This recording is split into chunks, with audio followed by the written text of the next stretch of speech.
स्वामी श्री हरिदास जी ने 18 पद सिद्धांत पद लिखे। उसमें से आज हम छठा पद देख रहे हैं। पद है, बंदे अख्तियार भला, बंदे अख्तियार भला, चित ना डुलाव, आव समाधि भीतर न हो अगला। बंदे अख्तियार भला, बंदे अख्तियार भला, न फिर दर दर पिदर दर, न फिर दर दर पिदर दर, न हो अंधला। कही श्री हरिदास, करता किया सो हुआ, सुमेरु अचल चला, सुमेर अचल चला। बंदे अख्तियार भला, बंदे अख्तियार भला।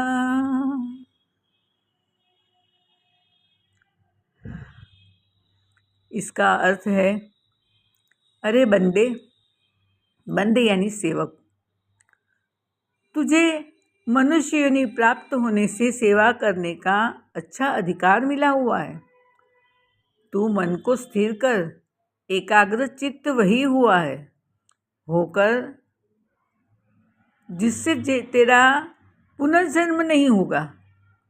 अगर तू सेवा करता है तो न हो अगला। न हो अगला का मतलब है कि पुनर्जन्म नहीं होगा तेरा। तू अंधा होकर घर घर दर दर मत फिर, अर्थात मोह में अंधा होकर इधर उधर मत भटको और अपने जन्मदाता भगवान का ध्यान कर, उसकी सेवा कर। श्री हरिदास जी कहते हैं कि वह भगवान कर्ता यानी सब कुछ करने वाला है। उसने जो करना चाहा वही होता है। उसकी इच्छा से सुमेरु पर्वत जो कदापि हिलता डुलता नहीं है वो भी चलता है, वह भी चलायमान हो जाता है। तो यहाँ पे हमें ये समझना है कि हर जीव परमात्मा का बंदा है, सेवक है। परमात्मा सारे संसार के जीवों के स्वामी है। उन्होंने संसार बनाया, 84 लाख योनि बनाई, पर क्यों? उत्तर है, अपने आनंद के लिए। उसमें मनुष्य योनि सर्वश्रेष्ठ अपने जैसी बनाई, अपनी सेवा के लिए।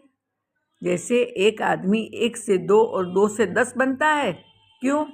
अपने आनंद के लिए कि मेरे बच्चे बुढ़ापे में हमारी सेवा करेंगे, मुझे प्यार मिलेगा। हरिदास जी हमें समझा रहे हैं, मानव तू परमात्मा का बंदा सेवक है और तुझे उनकी सेवा करने का भला अच्छा अख्तियार अधिकार मिला है। हम सब अधिकारों के लिए लड़ते हैं, लेकिन भगवान की सेवा करने का मेरा अधिकार है ये नहीं समझ पाते। कथा आती है कि श्री कृष्ण को अर्पण करो सब कुछ, अपना सब कुछ जो कुछ है वो श्री कृष्णार्पणम, श्री कृष्णार्पणम। ये परमात्मा की सेवा है। तुम जो कुछ करो उसको सेवा कैसे बनाओगे बताओ। एक औरत थी, गुरुजी के पास गई, गुरुजी से कहा, गुरुजी ऐसा कोई उपाय बताओ कि घर के काम करते करते हम प्रभु की सेवा कर सके। ऐसे तो अलग से सेवा करने का समय मेरे पास नहीं है। तो गुरुजी ने कहा, तू जो भी कुछ करे काम वो श्री कृष्ण को अर्पण कर दिया कर। उसने कहा ठीक है। अब घर गई, सुबह उठी, उठते ही बोली श्री कृष्ण अर्पण। फिर मंजन किया, श्री कृष्ण अर्पण। चाय पानी बनाए, श्री कृष्ण अर्पण। बच्चों को जगाया, पति को जगाया, सबको चाय पानी पिलाया, श्री कृष्ण अर्पण। फिर नाश्ता बनाया, बच्चों को स्कूल भेजा, श्री कृष्ण अर्पण। पति को ऑफिस भेजा, श्री कृष्ण अर्पण। ऐसे सुबह से लेकर रात तक वो श्री कृष्ण अर्पण बोलने लगी। उसके सारे कर्म अर्पित होते गए और उसकी पूजा होने लगी। अब एक दिन झाड़ू लगा रही थी, कूड़ा फेंका छत से धरती पे, जमीन पे। छत से फेंका, नीचे नारद जी जा रहे थे, नारद जी के ऊपर कूड़ा पड़ा। नारद जी ने कूड़ा तो पड़ा इसलिए गुस्सा तो आया, लेकिन साथ में सुना श्री कृष्ण अर्पण। सोचने लगे कैसी औरत है, श्री कृष्ण को अर्पण करती है कूड़ा। अरे हलवा मिठाई अर्पण करे, ये क्या अर्पण कर रही है। अब नारद जी ऊपर आए, गुस्से में डांट मारी। वो कहते नहीं, मैं तो, मेरे गुरुजी ने कहा है तो मैं कूड़ा भी अर्पण करूंगी, जो कुछ करूंगी अर्पण करूंगी। नारद जी को गुस्सा आया, एक चाटा मार दिया धाड़ से। चाटा पड़ गया तो वो क्या बोली, श्री कृष्ण अर्पण। नारद जी कहते ये चाटा भी अर्पण कर रही है। अब गए द्वारका शिकायत करने, तो देखा कृष्ण गाल सहला रहे हैं। पूछा क्या हुआ। अरे प्रभु, आपके गाल पे तो 4 उंगलियों को निशान है, ये किसने मारा। तो कह रहे तूने तो मारा। नारद जी कहते मैंने तो धरती पर रहने वाली औरत को मारा। कृष्ण कहते वो अपने पास कुछ नहीं रखती, सब मुझे दे देती है। अब उसे मारना मत, वरना मुझे मार खानी पड़ेगी। बोलिए वृंदावन विहारी लाल की जय। तो ऐसी बात है कि तुम अपने कर्मों को श्री कृष्ण अर्पण करोगे तो तुम्हारे द्वारा परमात्मा की सेवा होती है। अपने चित्त को डोलने मत दो, संसार में इधर उधर भटकने मत दो। ये तो संसार में भटकना व्यवसायत्मिका बुद्धि हो गई। हमें उसे एकाग्र करना है परमात्मा में। तो कहते हैं कि चित्त न डुलाओ, माया के पीछे मत भटको, उससे तुम सेवा का सुख न पा सकोगे।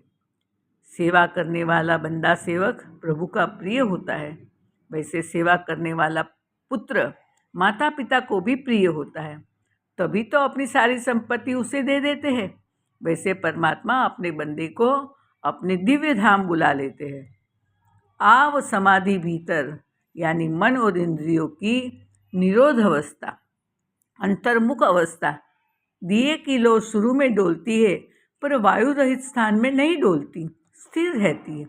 वैसे मन जब ध्यान के लिए अंतर्मुख होता है, तब बार बार संसार की ओर आकर्षित होता है। उसे चित्त का डोलना कहा।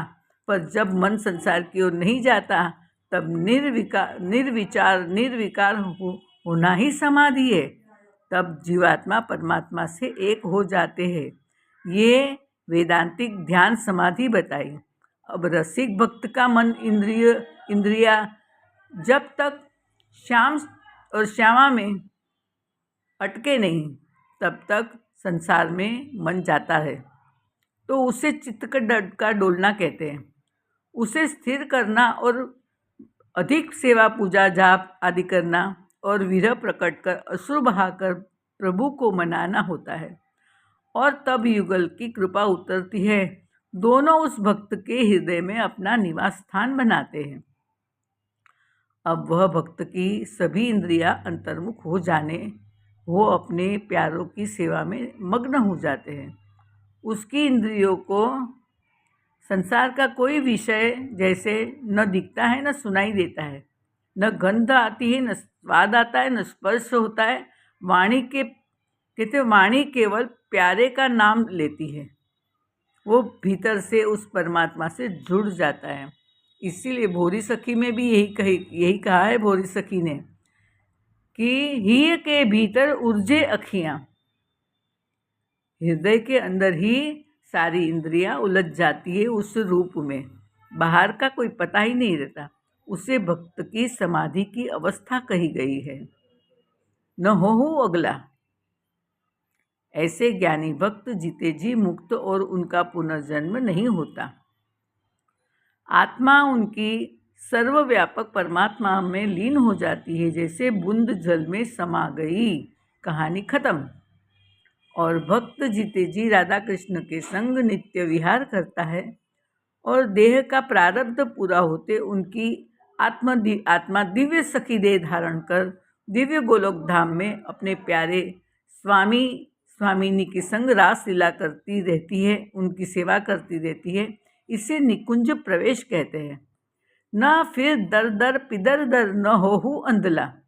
संसार में अंधा होके विवेकहीन होके दर दर मत भटक, अपने जन्मदाता परमात्मा का ध्यान कर।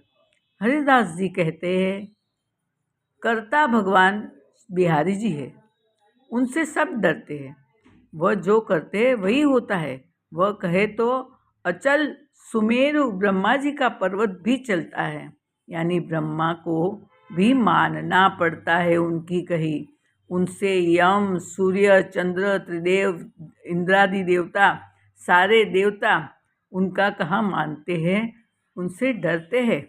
तो तुम ध्यान रखो कि तुम भी मनुष्य योनि पाई है तो ये परमात्मा की कृपा से पाई है, तो तुम्हारा अधिकार है उनकी सेवा करना।